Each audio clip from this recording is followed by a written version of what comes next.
जय हिंद, नमस्कार। स्वागत है आपका एक महत्वपूर्ण वीडियो में। और आज की प्रमुख सैनिक समाचार इस वीडियो के माध्यम से जानेंगे। सबसे पहली खबर 8वें वेतन आयोग गठन को लेकर के है।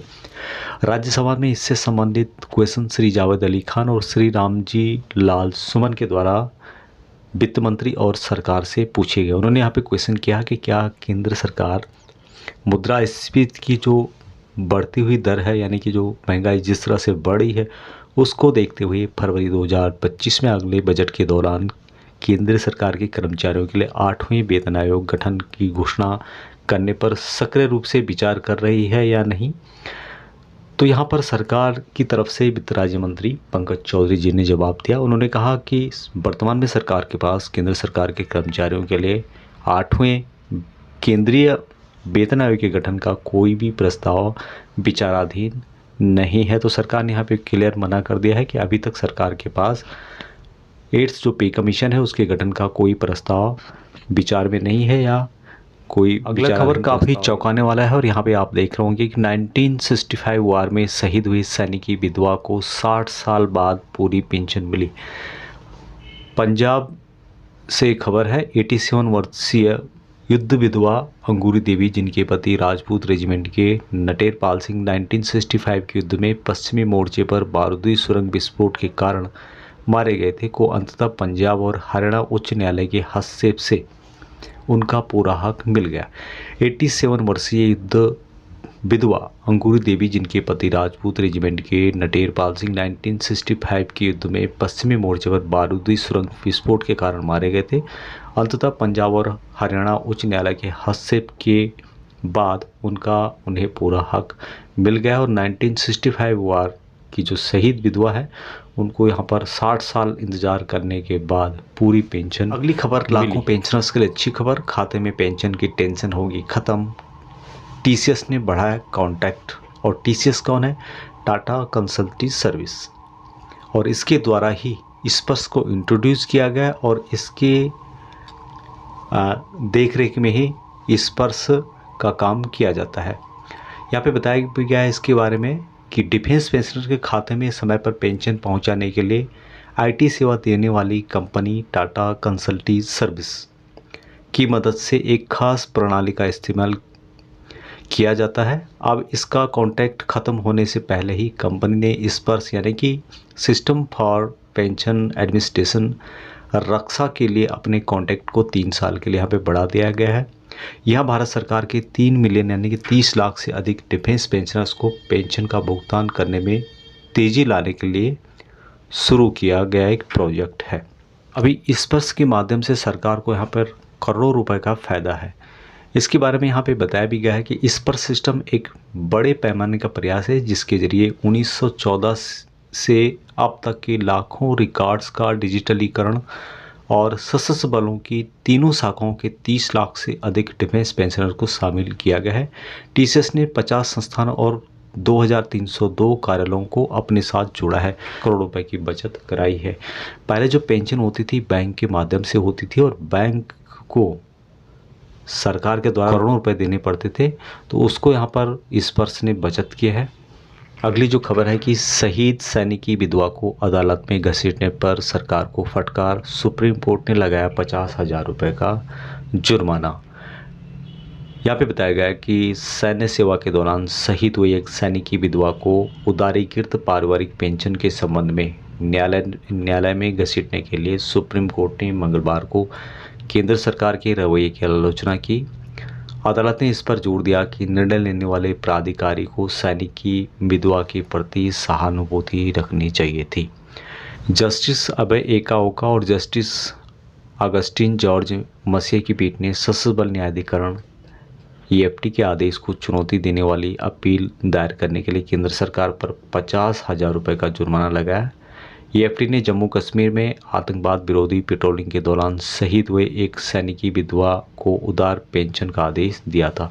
यानी कि ईएफटी ने यहाँ पर पेंशन देने का आदेश दे दिया था, लेकिन सरकार ने यहाँ पर उसका विरोध किया और उसके लिए जो विधवा है उनको कोर्ट में आना पड़ा। तो यहाँ पर कोर्ट ने कहा कि इतनी तो सहानुभूति आपके अंदर होनी चाहिए जो अधिकारी है कि जो शहीद हुआ है उसकी विधवा को पेंशन देना चाहिए। आपने उसको यहाँ पर कोर्ट में बुलाया। तो इसी बात को लेकर के जो कोर्ट है उसने केंद्र सरकार को 50,000 रुपये का जुर्माना लगाया और उनको कहा कि 2 महीने के अंदर जो राशि है वहाँ विधवा के खाते में जानी चाहिए। नेक्स्ट लेटर भी काफ़ी महत्वपूर्ण है। यहाँ जो लेटर है army boys sports company MEG and centre Bengaluru की तरफ से 23 नवंबर 2024 को जारी किया गया और यहाँ पर जो इसका सब्जेक्ट है all India open selection for induction of young boys in the army boys sports company MEG and centre Bengaluru from 20 to 23 January 2025 in boxing, hockey, selling and swimming disciplines. यदि मैं हिंदी में बताऊं यहाँ पे तो बताया गया कि 20 से 23 जनवरी 2025 तक मुक्केबाजी, हॉकी, नौकायन और तैराकी विषय में army boys sports company MEG और सेंटर बेंगलुरु में युवा लड़कों के लिए अखिल भारतीय खुला चयन। नंबर 1 जो पॉइंट है, army boys sports company Madras engineer group and centre Bengaluru निम्नलिखित खेल विधाओं में उत्कृष्ट खिलाड़ी रहे युवा लड़कों को शामिल करने के लिए चयन ट्रायल आयोजित करेगा। चयन ट्रायल जो है 20 से 23 जनवरी 2025 तक आयोजित किए जाएंगे। बॉक्सिंग, हॉकी, नौकायन, तैराकी, ये 4 यहाँ पर हैं। पंजीकरण हेतु पात्रता के बारे में यहाँ पे बताया गया है कि सबसे पहला जो पॉइंट है कि 8 वर्ष 1 दिन से लेकर के 14 वर्ष के आयु वर्ग के जितने भी लड़के हैं जिनकी उम्र 20 जनवरी 2011 और 20 जनवरी 2017 के बीच हो, उपरोक्त खेल विधाओं में यदि कोई खेल प्रमाण पत्र हो तो उन्हें सुनिश्चित किया जाएगा, उन्हें यहाँ पर लिया जाएगा। दूसरा जो पॉइंट है कि 14 वर्ष और एक दिन से 16 वर्ष की आयु वाले जो लड़के हैं जिनका जन्म 20 जनवरी 2009 से 19 जनवरी 2011 के बीच में हुआ हो, उनको मुक्केबाजी, हॉकी, नौकायन, तैराकी खेलों के राष्ट्रीय महासंघों द्वारा मान्यता प्राप्त राष्ट्रीय या फिर अंतर्राष्ट्रीय प्रतियोगिताओं में पदक विजेता हैं, केवल उन्हीं पर यहाँ पर विचार किया जाएगा। योग्यता प्रमाण पत्र रैली में शामिल होने की तिथि से 2 वर्ष के भीतर का होना चाहिए। नेक्स्ट खबर सतर्क करने वाली है, जिसमें कि पूर्व सैनिक के साथ ठगी की गई। ठग ने रिटायर सैनिक को लगाया चूना, सोलर पंप लगाने के नाम पर ऐंठी मोटी रकम। पूर्व सैनिक ने कहा कि कार्रवाई नहीं की तो आत्महत्या कर दूंगा। ये जो घटना है रेवाड़ी से है। पूर्व सैनिक के साथ यहाँ पर धोखाधड़ी का मामला सामने आया है। दरअसल ठगों ने प्रधानमंत्री कुसुम योजना के तहत सोलर पंप लगाने के नाम पर पूर्व सैनिक से 1,16,000 रुपये ठग ले। ये जो बात हुई थी उनकी 10 HP का सोलर पंप लगवाने के लिए PM कुसुम योजना के तहत आयोजन किया था।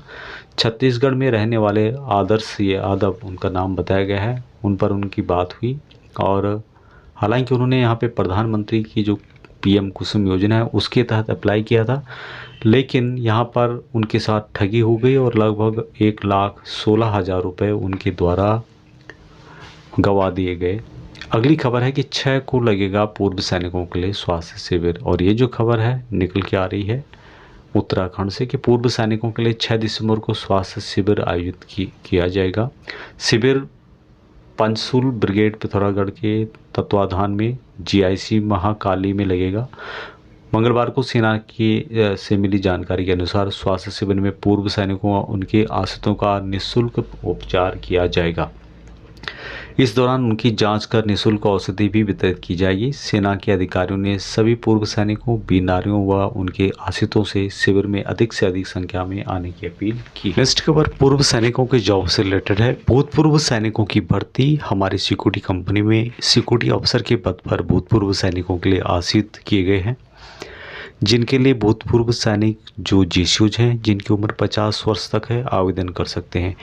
जगह है भुनावा चौकड़ी के पास, राजकोट। वेतनमान यहाँ पे 35,000 से 40,000 पर मंथ के हिसाब से दिया जाएगा और खाना और रहना जो है मुफ्त होगा। यहाँ पर कर्नल RK गुप्ता रिटायर्ड जो कि वाइस प्रेसिडेंट है, उनका नंबर भी यहाँ पर दिया गया है, तो यहाँ पर आप कॉल कर सकते हैं।